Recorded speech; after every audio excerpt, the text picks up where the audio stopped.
안녕하세요. 묻고 더블로 가는 MD입니다. 오늘은 사람들이 즐겨 찾는 영양제, 비타민C에 대해 알아보겠습니다.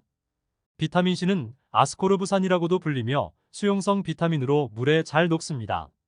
거의 대부분의 동식물들은 비타민C를 합성할 수 있지만 포유 동물 중에서도 인간, 침팬지 등 유인원 계열은 체내에서 합성할 수 없어 섭취해야 합니다.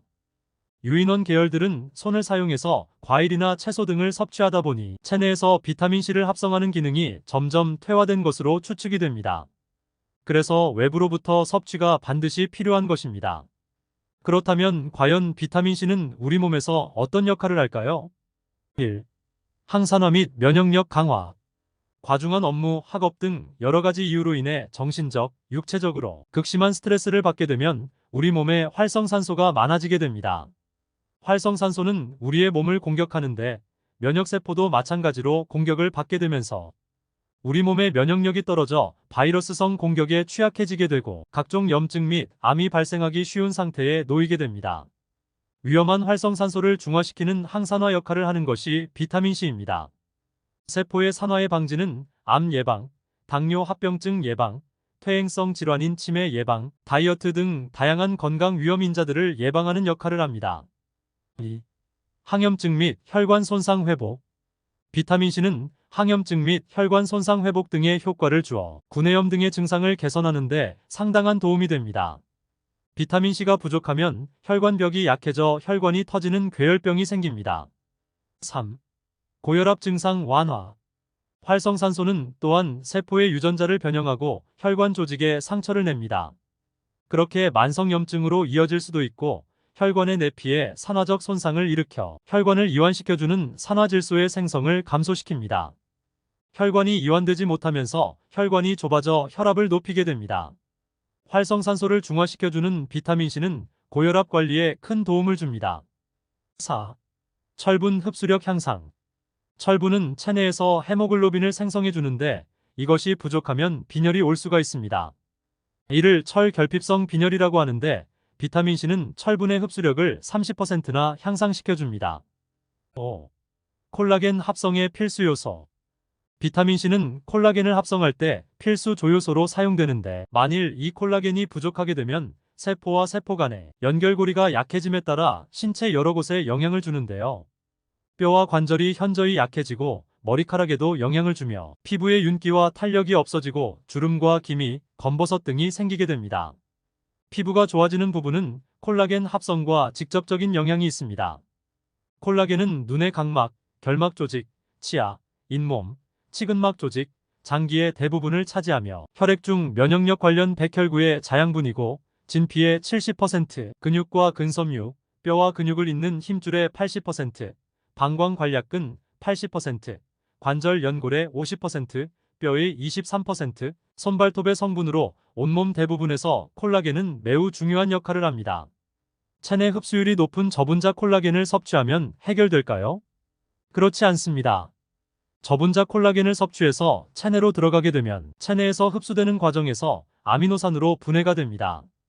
그런 다음 아미노산이 다시 콜라겐으로 합성되는데 다시 합성되는 과정에서 반드시 필요한 조효소가 바로 비타민C입니다. 이렇게 몸에 좋은 비타민C에는 어떤 종류가 있을까요?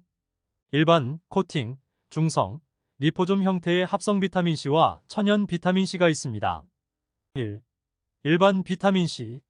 시중의 영양제나 과자, 음료 등의 식품에서 비타민C가 함유됐다 하면 대부분 일반 비타민C입니다. 제품 원료명에는 비타민C, 아스코르빈산, L-아스코르빈산 등으로 표기가 됩니다. 2. 코팅 비타민C. 비타민C는 산화에 의한 변질이 쉽게 일어나는데 생산 효율성과 안정성 등 품질을 장시간 유지하기 위해 일반 비타민C에 코팅을 입힌 것이 코팅 비타민C이며 제품 원료명에는 보통 비타민C 혼합제제 등으로 표기가 됩니다. 3. 중성 비타민C. 비타민C는 기본적으로 산입니다. 위산보다 조금 낮은 정도의 산도를 가졌기 때문에 위장이 민감해져 있는 분들에게는 위장벽을 자극하여 속쓰림을 유발할 수 있습니다. 또한 비타민C를 섭취 후 바로 눕는 행동이 습관화될 경우 식도를 자극하여 식도염이 발생할 수도 있습니다. 그래서 이런 부분들을 보완하기 위하여 산성의 일반 비타민C에 알칼리성의 칼슘을 더하여 중성으로 만든 제품이 중성 비타민C입니다. 제품의 원료명에는 아스코르빈산 칼슘, 비타민C 칼슘 등으로 표기됩니다. 4. 리포좀 비타민C. 리포좀 비타민C는 리포조말, 리포소말, 리포솜 등으로도 불리며 이 리포좀이라는 공법은 우리 몸의 세포막과 동일한 구성 성분인 이중 인지질로 구성된 막으로 마치 공처럼 둥근 물체의 속이 빈 형태로 영양성분을 그 빈 곳에 주입하는 공법입니다. 속이 빈 공 속에 비타민C를 넣은 것이 바로 리포좀 비타민C인 것입니다.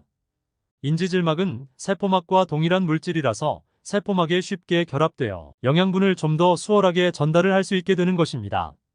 리포좀 방식은 비타민C뿐만이 아니라 암 치료약, 백신, 화장품 등에서도 세포에 좀 더 수월하게 전달하기 위한 수단으로 오늘날에 널리 사용되고 있습니다.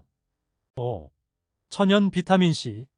4가지 종류인 일반, 코팅, 중성, 리포좀 방식을 합성 비타민C라고 하고 자연식품에서 그대로 추출해낸 비타민C를 천연 비타민C라고 합니다. 보통 원료명으로는 아세로라 추출 분말 비타민C 등으로 표기됩니다. 효능면, 안정성 면에서 합성이나 천연이나 거의 차이가 없습니다. 왜냐하면 천연 비타민C도 식물로부터 추출을 하는데 그 과정에서 강한 산을 처리하기 위해 합성 때처럼 화학적 과정을 거치기 때문입니다. 천연 비타민C 제품의 경우 어떤 과일이나 채소에서 추출하였는지 필히 표기하며 만일 원료명을 정확하게 표기하지 않았다면 합성 비타민C로 보시면 됩니다. 이번엔 외형적 분류에 대해 알아보겠습니다. 1. 캡슐형, 신맛을 못 느낌. 캡슐형은 분말 형태의 비타민C를 캡슐에 담아놓은 형태입니다. 정확한 용량을 한 번에 먹을 수 있고 휴대도 간편하다는 장점이 있습니다. 보통 비타민C 영양제에서 사용되는 캡슐로 요즘에는 배지 캡슐을 많이 사용합니다. 배지 캡슐은 식물성 원료로 제조된 캡슐입니다. 영양제 소비에서 비건들의 수요가 늘어남에 따라 배지 캡슐이 널리 쓰이기 때문입니다. 2. 정제형, 신맛이 약간 느껴짐. 정제형 비타민C는 일반 비타민C에 부영제를 첨가하는데 대표적인 부영제들로는 카복시메틸셀룰로스 칼슘, 스테아린산 칼슘, 히드록시프로필메틸셀룰로스, HPMC, 이산화규소 등이 있습니다. 이렇게 정제 알약형으로 만드는 이유는 비타민C의 약점인 산화를 방지하고 장기간 안정성을 유지하기 위함이죠. 종류로 보면 코팅 비타민C와 동일합니다. 그런데 이러한 부영제들은 안전할까요? 보통 부영제들은 미국 식품의약국이나 한국의 식약청 등에서 안전성이 검증된 통과된 성분들만을 사용하므로 안전성에는 문제가 없다고 할 수 있습니다. 그러나 이러한 부영제들을 장기간 섭취하는 것에 대해 꺼려지게 되는데요. 이러한 우려가 되는 경우에는 분말 형태를 선택하기도 합니다. 3. 분말형, 신맛을 많이 느낌. 정제형 비타민C에 비해 순수한 비타민C의 형태가 분말형 비타민C입니다. 정제형 비타민C는 몸속에서 천천히 흡수되는데 분말형의 경우 보다 빠른 시간 내에 흡수가 됩니다. 흡수 속도는 빠르지만 양이 제한적이라 섭취 후 6시간 정도 지나면 나머지는 모두 체외로 배출됩니다. 그래서 메가도스용으로 분말형을 선택한 경우 여러 차례로 나누어 섭취하게 되면 우리 몸에 더 많은 비타민C를 흡수시켜주는 방법이 될 수 있습니다. 통에 한꺼번에 들어있는 분말형의 경우 섭취하기 위해 뚜껑을 열 때마다 비타민C 분말이 공기와 접촉되기 때문에 산화로 변질될 확률이 높아집니다. 그래서 소포장 형태로 나눈 제품을 좀 더 추천합니다. 비타민C 메가도스는 WHO, 한국영양학회 등에서 권고한 성인 기준 하루 상한 섭취량을 초과하여 섭취하는 용법을 말합니다. WHO, 한국영양학회 등에서 권고한 하루 상한 섭취량은 2g입니다.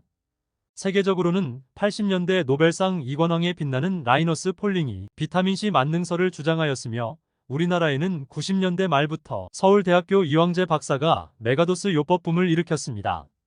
저도 6년 전인 2017년 건강에 대한 관심이 생긴 40대쯤부터 비타민C 메가도스 요법을 꾸준히 실천하고 있는 중입니다. 꾸준히 실천하고 있다는 것은 메가도스 요법으로 효과를 많이 봤다는 방증이겠죠. 그러나 메가도스 요법의 찬반론 또한 팽팽한데요.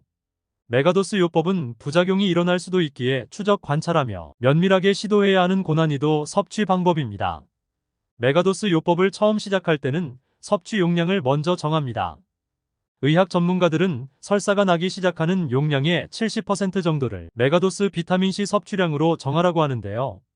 하루 상한 섭취량인 2g으로 시작해서 조금씩 늘려가는 방식이죠. 예를 들어 2g 섭취 후 점차 늘려나가다가 6g에서 설사가 나온다면 6g의 70%인 약 4g 정도를 메가도스 하루 섭취량으로 잡으면 됩니다. 비타민C는 혈중 농도가 2~3시간 후 가장 높아지고 섭취 후 6시간이 지나면 대부분 체외로 배출되어 나갑니다. 그래서 6시간마다 비타민C를 섭취하는 게 가장 효율적입니다. 하루는 24시간이니 하루 4번에 나누어 섭취하는 것입니다. 하루 4번을 섭취할 경우 한 번에 섭취하는 용량은 하루 섭취량 4g의 4분의 1인 1g이 되는 것이죠. 섭취 시 주의할 점이 몇 가지 있습니다. 첫 번째로 공복에 섭취하지 말라는 것입니다. 비타민C인 아스코르브산은 위산보다 조금 낮은 정도의 산도를 갖고 있습니다. 많은 양의 비타민C를 공복에 섭취하면 위 점막을 자극해 속쓰림이 발생할 수 있고 계속 반복되면 위염이나 역류성 식도염으로 이어질 수도 있습니다. 반드시 식사 중간이나 식사 직후에 섭취할 것을 권장합니다. 두 번째로는 물을 충분히 마셔야 한다는 것입니다. 비타민C는 수용성 비타민입니다. 물에 충분히 녹아있을 때 체내에서 충분히 높은 농도를 유지할 수 있습니다. 물을 마시는 또 다른 이유는 충분한 수분을 섭취하지 않으면 요로결석, 신장결석 등이 생길 수 있기 때문입니다. 세 번째로 요로결석, 신장결석에 주의해야 합니다. 비타민C는 대사되는 과정에서 옥살산을 만들어냅니다. 이 옥살산은 나중에 방광에서 칼슘과 만나 옥살산 칼슘이 되고 이 옥살산 칼슘이 계속 모이게 되면 결석이 되죠. 물론 수분이 부족해서 오줌의 농도가 올라갔을 때라는 조건입니다.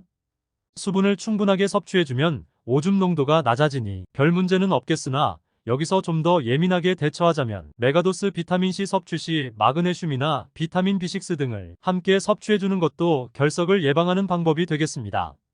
그리고 신장이 안 좋은 분들은 메가도스를 피하시는 게 좋습니다.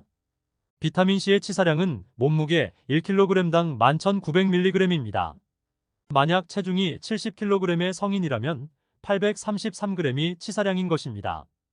이 정도로 과다 복용할 일은 없겠죠? 지금까지 묻고 더블로 가는 MD였습니다. 구독과 좋아요, 알림 설정까지 해주시면 제가 영상을 만드는데 큰 힘이 됩니다. 시청해주셔서 감사합니다.